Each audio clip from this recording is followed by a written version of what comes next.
The loan market is a vital part of the transfer window, and Doncaster Rovers' use of the loan market is crucial to help introduce new, young, and exciting players to help them gain senior football experience.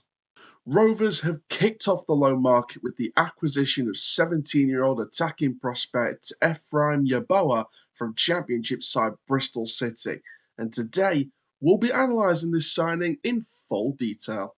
Hello there, ladies and gentlemen. I am the CHALL, and today Chall Chats, a DRFC transfer analysis, where we're going to be going into full analytic detail on Ephraim Yeboah on loan from Bristol City. Before we get into today's video, please make sure you like, comment, subscribe, click the notification bell so you never miss another YouTube video.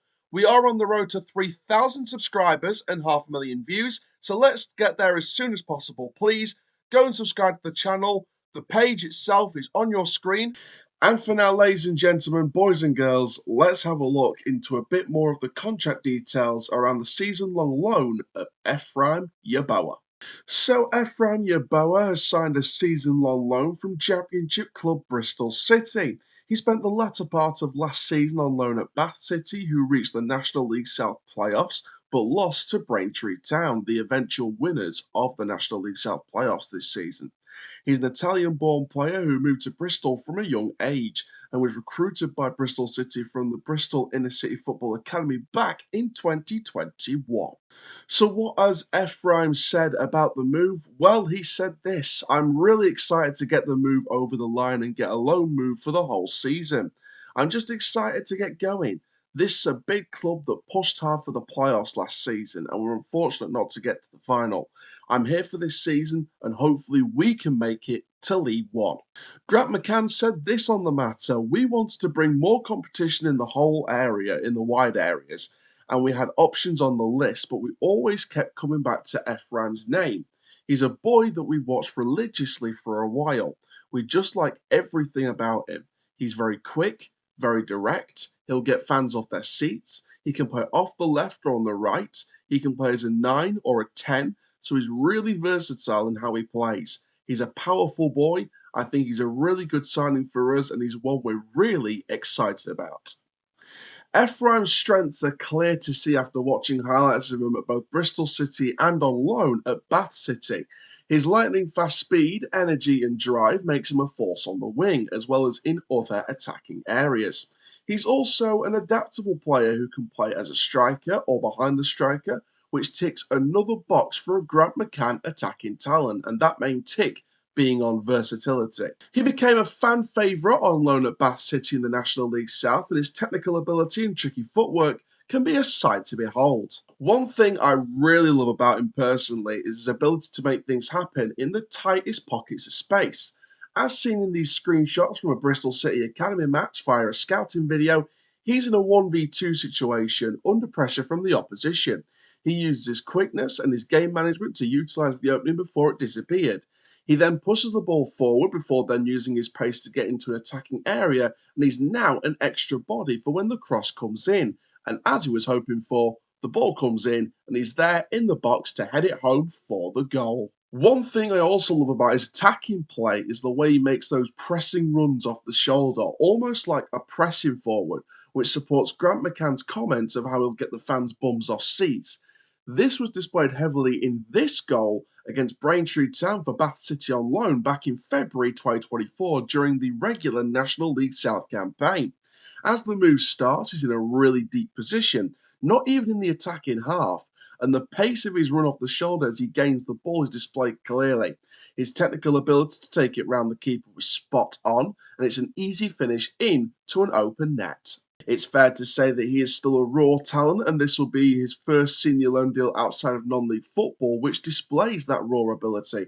However, with everything we've talked about today, it's fair to say he has the potential to be the perfect short-term replacement for last season's Lone Star, Hakeeb Adelakan, and a real exciting talent to help push the competition into the attacking areas for Doncaster Rovers ahead of the brand new season. So there we are, ladies and gentlemen. That is the analysis on Ephraim Yeboah. Now I'm going to share my thoughts in terms of just overall. I feel we've potentially got a very exciting talent here. And I can't say that I've watched him as religiously as Grant McCann will have done or his scouting team will have done. But what I can say is from what I have seen of him, watching highlights before making this video, he is definitely a tricky player. He develops traits that Adelakan had, where his footwork, his trickery, his technical ability, his pace, his energy, his drive. He develops everything that Adelakan had during the majority of his loan spell at the club in the latter half of last season. And for me, Ephraim Yeboah does demonstrate a real tricky attacking young talent. He turns 18 in the next month, and he, for me, will be a real good talent. I do have high hopes for him. Obviously, he is still raw. That there is, I wouldn't say weaknesses because I don't like to call it weaknesses. I'd like to say potential improvements. Speaking to Bristol City fans that have been to the academy games, speaking to Bath City fans as well, for me, he lacks end product. I know we've seen a couple of goals via screenshot, stop motion form during this analysis, but end product is something that Bristol City fans have said he's lacked. And for me, that's something we're going to have to improve on. Obviously, it takes time to improve on him. Look at Mo Fowl. He was a raw talent. He had the mobility, he had the height, he had the pace. He needed to improve that end product a bit, but he was still raw, but had a lot of potential. I see similar with Yeboah here. Lacks a bit of end product, but if you develop it, it'll come on strong. And if you believe in the player enough, he'll come good.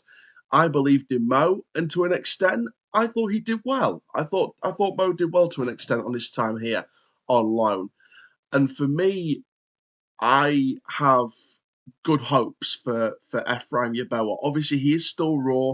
This is his first loan spell in the Football League, his first loan spell outside of non-league football, his first spell in the Football League away from parent club. So obviously, a lot's going into it geographically, a lot's going into it personally, mentally. His family will have been involved in the deal. So for me, there's a lot of outside factors that come into this deal when you think, what's his mindset going to be? How is he going to approach this potential opportunity with the club? I saw one Bristol City fan saying online that he has that Bristol City have some kind of clause in January where they can recall him. I can't confirm or deny that, but that wasn't officially confirmed by Rovers, so we'll have to double check that one and fact check that one. But that's what one Bristol City fan said.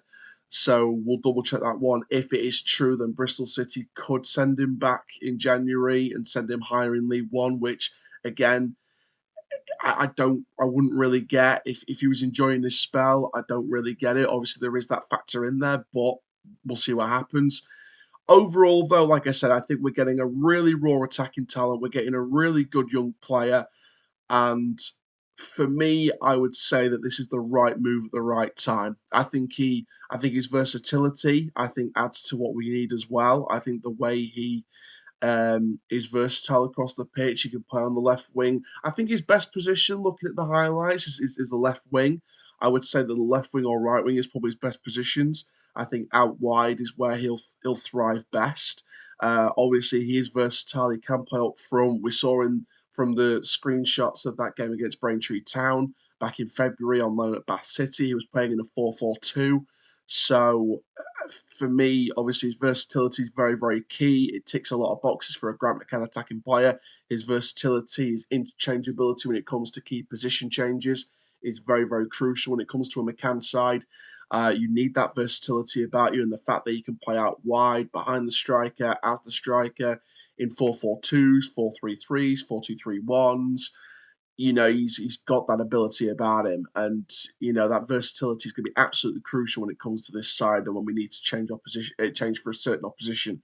So Yeboah for me is a really good signing. It ticks a lot of boxes. Very, very raw still, but still a long way to go. And I think we've got the potential development to give him ready for the next phase of his career, the next stage of his development. He is thought of very, very highly at Bristol City. Nigel Pearson said it in 2023.